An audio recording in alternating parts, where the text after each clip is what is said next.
وآخر دعواهم أن الحمد لله رب العالمين۔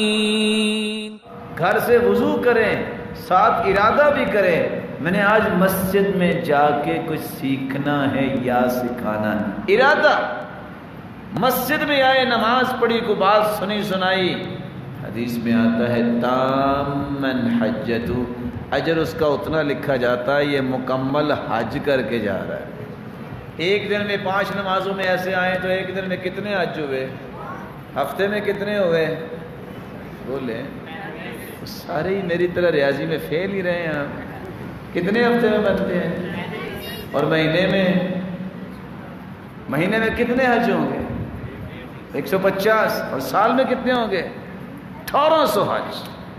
اگر میری اور آپ کی نیت ٹھیک ہو جائے، میں ہر نماز کو باجماعت پڑھوں، وضو کر کے آؤں، گھر سے ارادہ کر کے آؤں، دیانت داری سے بتائیے صحیح ترغیب کی یہ صحیح روایت ہے، میں سال میں 1800 حج کا اجر لے سکتا ہوں کہ نہیں؟